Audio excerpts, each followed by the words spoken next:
네, 반갑습니다. 무지개건강 박쌤입니다. 2023년도가 되었습니다. 새해 복 많이 받으시고 더 건강하시길 기원드립니다. 그동안 이렇게 이제 쭉 동영상들을 올렸었는데, 시간이 너무 긴 것 같아요. 왜냐하면 분석표를 보니까 평균 보는 시간이 한 17분 정도 되더라고요. 그래서 이제 한 3년 정도 결산을 해보니까, 2년 정도 결산을 해보니까 30분은 너무 길고, 이제 그래서 한 10분 정도를 줄여서 20분 정도로 해서 많은 분들이 좀 부담 없이 볼 수 있도록 제작을 할까 이제 새해에는 좀 생각을 했습니다.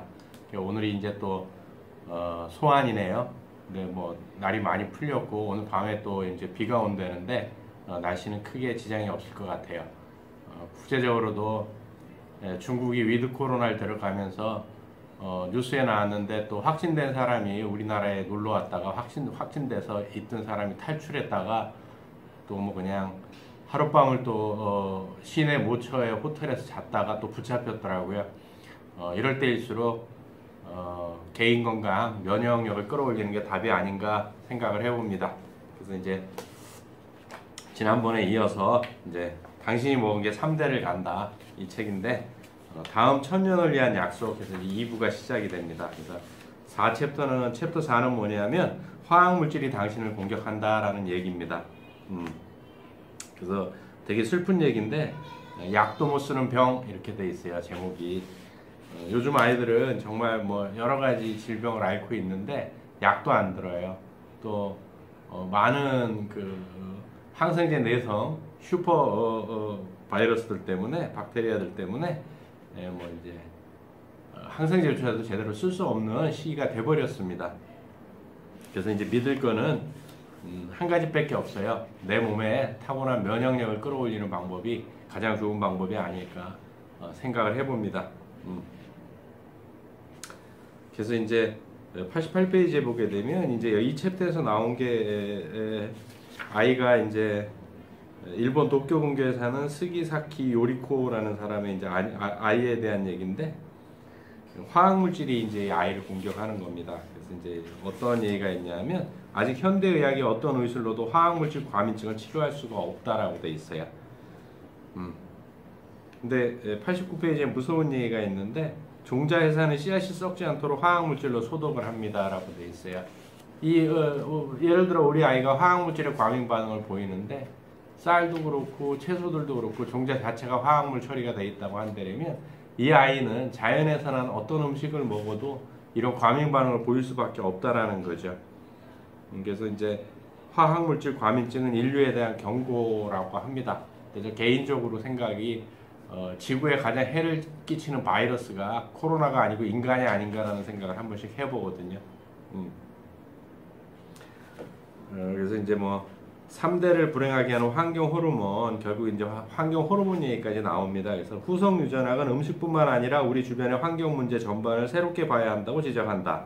후성 유전학은 DNA 상으로 물려받았다 하더라도 유전적으로 물려받았다 하더라도 얘가 발현되느냐 안 되느냐는 우리 식습관과 생활 습관에 의해서 결정된다라는 게 후성 유전학인데 왜냐하면 음식뿐만 아니라 농약, 환경 호르몬, 공해 등이 환경 오염도 유전자의 활동에 영향을 미치기 때문이다라고 기술이 되어 있습니다.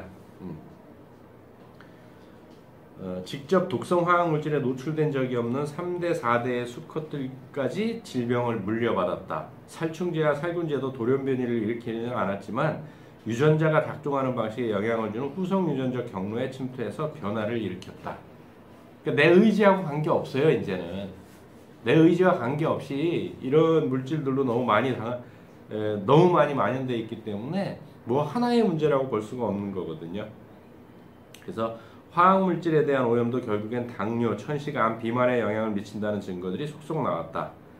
어쩌면 기후온난화보다 화학물질로 인한 유전자 붕괴가 인류가 당면한 더 큰 문제일지도 모른다라고 지금 기술이 되어 있습니다. 온난화도 상당히 심각하죠. 그것 때문에 이제 뭐 여름에는 북극의 얼음이 다 녹아버릴 수 있는 상황까지 왔다고 하더라고요. 그러면 뭐 수면이 보통 6m에서 뭐 8m까지도 올라간다고 하니까 뭐 잠기는 도시들도 되게 많겠죠. 그래도 살아남을 수는 있는데 이 화학물질로 인해서 이제 뭐 현대병이라고 할 수 있는 당뇨, 천식, 암, 비만 이런 문제들이 더 심각한 문제가 아니냐라고 지금 이제 이 저자는 지적을 하는 겁니다. 또 이제 가장 큰 문제가 이 화학물질 같은 거 중에 이제 제일 걱정되는 게 비스페놀 A인데, 비스페놀 A는 플라스틱 음료수병, 음식통, 젖병, 컵, 캔 등 일상생활 용품을 제조할 때 광범위하게 쓰인다. 노사항 말씀드렸었지만 종이컵에 뜨거운 물을 붓는데 왜 종이가 안 흐물거릴까요? 그 안에 반짝반짝 발라져 있는 게 비스페놀 A거든요. 비스페놀 A는 열을 가하거나 알코올에 노출하거나 전자레인지로 데우거나 강력한 세정제로 닦을 경우 녹아서 음식이나 음료에 섞일 수 있다. 이 치명적인 화학물질에서 자유로운 사람은 없다. 비스페놀 A는 물, 공기, 먼지에서도 검출이 되고 심지어 우리 몸속에서도 발견된다. 심각한 문제죠, 사실은. 이것 때문에 미국 콜로라도주에 있는 그 하천에서 악어의 수컷의 생식기가 너무 짧아져서 번식을 할 수 없답니다. 그러니까 이제 더 이상 이제 뭐 악어도 그래서 멸종 위기에 달았다는, 뭐 아프리카 악어 말고 아메리카에 있는 악어 말입니다. 플라스틱 젖병에 우유를 붓고 전자레인지에 넣고 데우면 플라스틱과 함께 비스페놀 A가 우유에 녹아 들어갈 수 있다.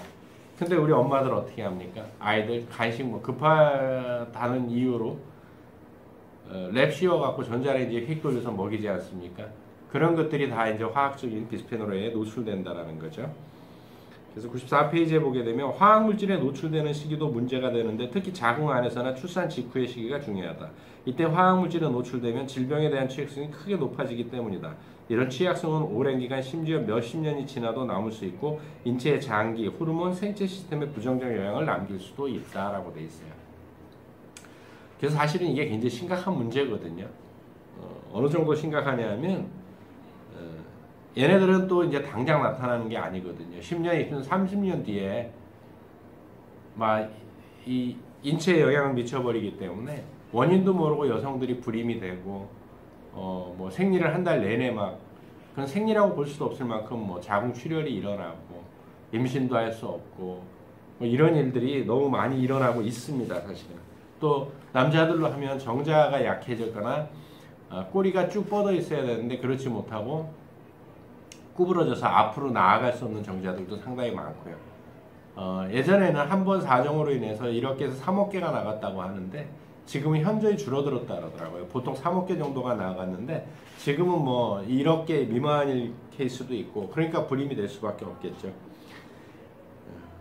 97페이지에 보게 되면 우리는 화학물질의 바다를 헤엄치며 살아간다. 게다가 독성 화학물질은 쉽게 분해되지도 않아서 DDT처럼 지금은 사용이 금지된 물질도 완전히 사라지진 않았다. DDT의 사용이 금지된 이후에 태어난 아이들의 피에도 DDT 성분이 남아있다. 사용이 금지되었을 뿐 완전히 분해되어 없어진 것은 아니기 때문이다. 이 DDT가 상당히 그 제초제였고요. 예전에 이제 월남전 같은 데서도 이제 이걸 많이 오렌지 뭐 해갖고 막 뿌려갖고 이게 풀을 죽인다고 했었는데 결국 이제 고엽제라고 하는 게 DDT였는데 이 고엽제의 피해로 인해서 상당한 피해가 많았죠. 참전 용사분들, 저희 둘째 외삼촌도 굉장히 많은 피해를 근데 세상에 밝혀지기 전에 돌아가셨기 때문에, 젊은 나이에 돌아가셨기 때문에 피해 보상도 하나도 못 받았고 하여간 그랬습니다. 그런 것들이 우리 몸을 다 교란시킨다는 얘기고요. 그래서 이제 또 이제 챕터 5는 음식 속의 스트레스도 함께 먹는다. 어떤 책이 있냐면 얼룩말은 위장병에 걸리지 않는다라는 책이 있어요. 24시간 동안 얼룩말은 5분에서 10분 정도만 스트레스를 받으면 끝납니다. 왜? 사자나 포식동물들이 사냥을 하는 시간에 일정한 그 기간만 나는 잘 살아남으면 스트레스 받을 일이 별로 없는 거죠. 풀 뜯어먹고 뭐 물론 이제 뭐 이동하는 시기에 악어에게 잡혀먹거나 그 시기가 하루에 한 15분에서 20분 사이라고 합니다. 그 나머지 23시간 40분에서 50분 정도는 아주 스트레스 없이 생활을 할 수가 있는데 인간은 그렇지 않은 거죠. 이제 음식에 대한 얘기도 쭉 나오는데 이게 뭐 되게 좀 안 좋은 얘기들도 많고 사진들도 많아요. 그래서 여기서 언급되는 게 이제 유전자 조작 식품, GMO 식품에 대한 얘기들이 나옵니다. GMO 식품은 제가 다음에 또 기회가 되면 한번 GMO 식품에 대해서만 별도로 한번 책을 풀어드리도록 하겠습니다. 그래서 이게 GMO 식품은 사실 지금 많은 분들이 헷갈릴 수 있거든요. 헷갈릴 수 있는데 뭐냐면 오히려 GMO가 더 안전할 수 있다. 뭐 그렇게 얘기를 하기도 하고 하는데 이게 당장 나타나는 게 아니고 2, 3년 뒤에 나타나기 때문에 연관성을 찾기가 어렵습니다, 사실은. 그래서 사실 안 먹는 게 가장 좋은 거죠. 그래서 108페이지에 보게 되면 거대 농산업 기업이 한바탕 휩쓸고 지나간 자리에는 황폐한 땅과 그보다 더 파괴된 농부의 가족이 덩그러니 남는다. 농부는 언제나 뒤늦은 후회를 하며 눈물을 떨구지만 콘크리트처럼 굳은 대지는 그 눈물마저도 받아들일 힘이 없다. 대표적인 게 아르헨티나의 굉장히 곡창지대가 GMO 식품뿐이 아니고 GMO 종자뿐이 아니고 그 농약들이나 이런 거를 써서 땅이 완전히 황폐됐고 그 농약을 뿌리던 조종사들이 아주 심각한 질병을 앓고 했던 것들이 TV에서도 한번 방영이 된 적이 있었죠. 그래서 뭐 돼지의 눈물이었나 뭐 그런 제목이었던 거로 기억이 되는데 정말 황량하게 남는 거는 황폐된 땅밖에 안 남거든요. 그래서 또 옥수수 얘기가 나오고요. 또 라운드업 제초제인데 하여간 이 회사에서 나온 종자는 이 라운드업이란 제초제를 뿌려도 안 죽고 나머지는 싹 죽습니다. 이게 뭔가가 이제 조작이 돼 있다라는 거죠.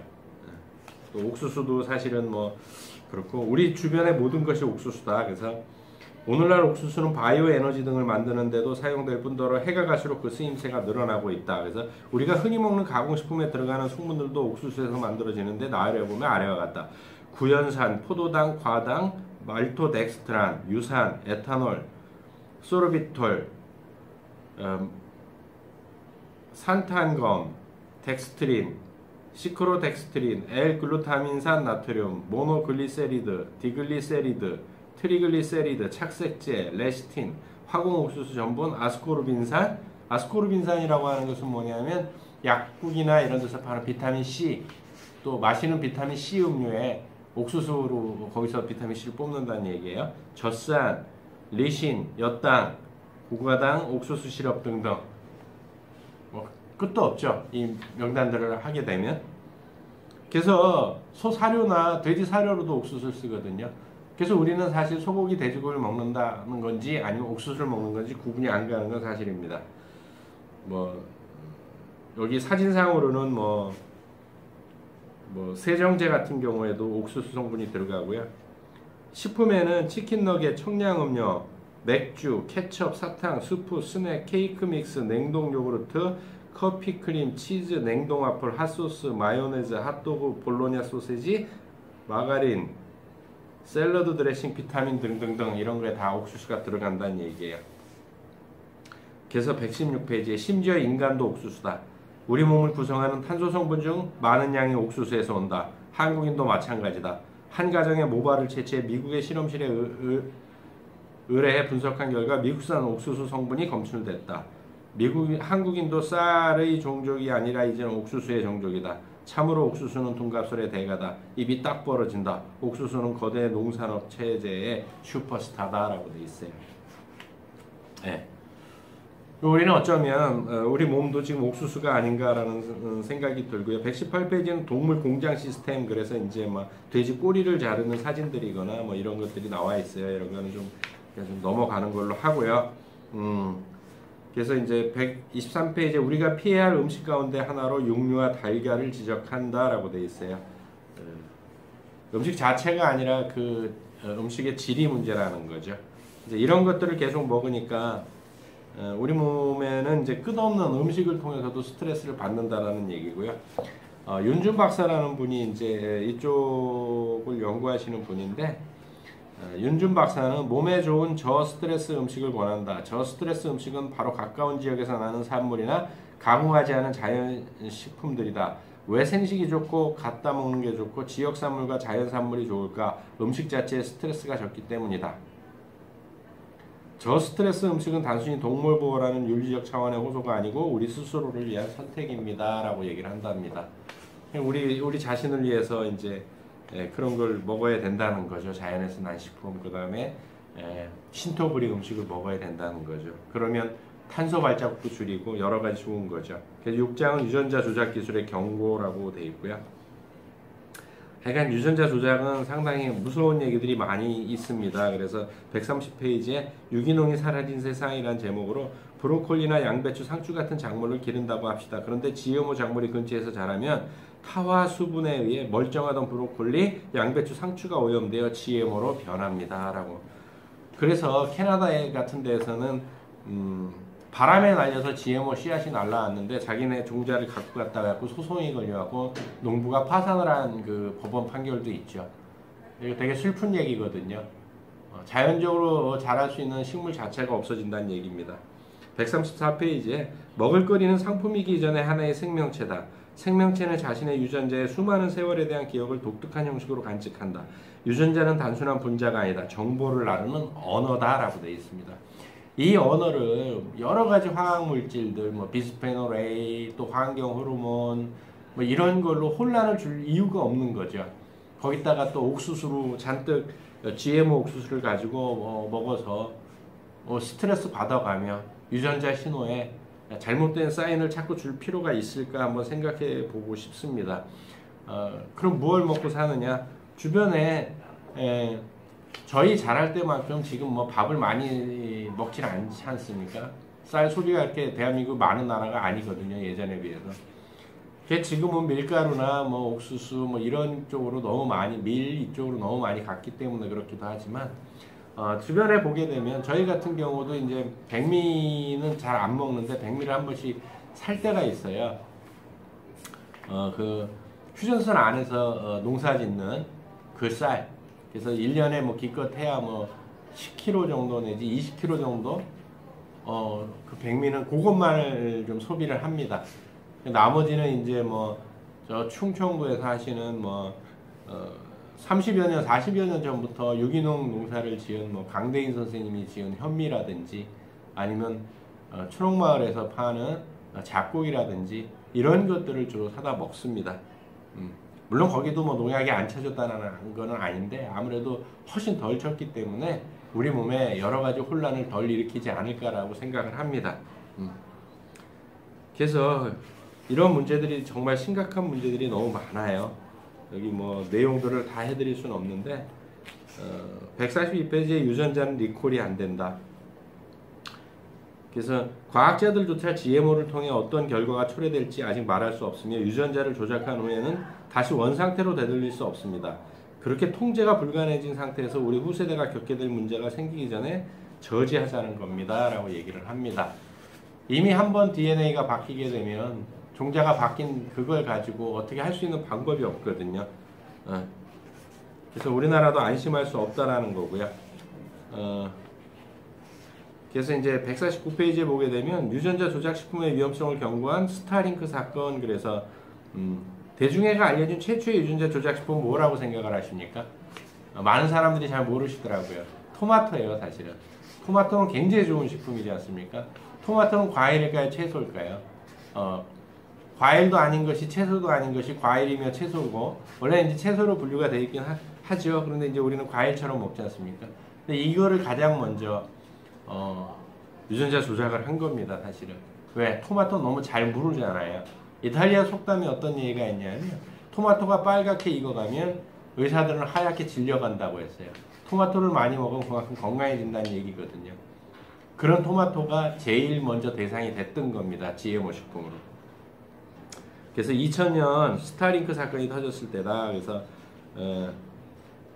스타링크는 GMO 옥수수 종자 가운데 하나로 미국에서 사료용으로만 허가를 받았으나 일반 옥수수에 섞여들어서 식품 제조에 사용되었다. 사람이 먹기에 부적합한 이 옥수수가 들어간 음식을 먹은 수천 명의 사람들이 알레르기 반응을 보였다. 리콜을 하자 슈퍼마켓의 진열대들이 텅 빌 정도로 파장이 컸고 수입국인 우리나라에서도 리콜을 실시했다. 이런 얘기들이 있습니다. 한번 생각을 해보십시오. 좋은 걸 먹어도 힘든 세상인데 이런 것들을 먹고 몸은 몸대로 스트레스를 받고 그렇지 않아도 스트레스 많은 세상에서 또 스트레스를 받고 우리가 살자고 먹는 음식을 통해서 또 스트레스를 받고 또 살찐다고 스트레스 받고 이런 악순환을 끊는 것은 자연에서 나는 음식들, 물론 이제 그것도 종자조차도 의심스럽긴 합니다만은 어쨌든가 인스턴트 패스트 가공보다 수입품보다 과일도 우리나라에서 제철에 나는 과일을 조금씩만 섭취하고 아까 말씀드린 그런 유기농 쌀들을 그 뭐죠? 하여간 그런 협동조합들 이런 데를 찾아보셔서 좋은 쌀 구매하시고 농약을 안 치기는 어렵지만 어쨌든 덜 친 쌀들을 구매하셔서 가족들의 건강을 돌보는, 왜냐하면 23년은 가장 어려운 전 세계적으로 어려운 경제적으로 어려운 시기가 될 겁니다. 이때 건강까지 잃게 되면 모든 걸 잃게 되거든요. 그래서 모두 건강한 한 해가 새롭게 시작됐으면 좋겠습니다. 다음 주에 뵙도록 하겠습니다.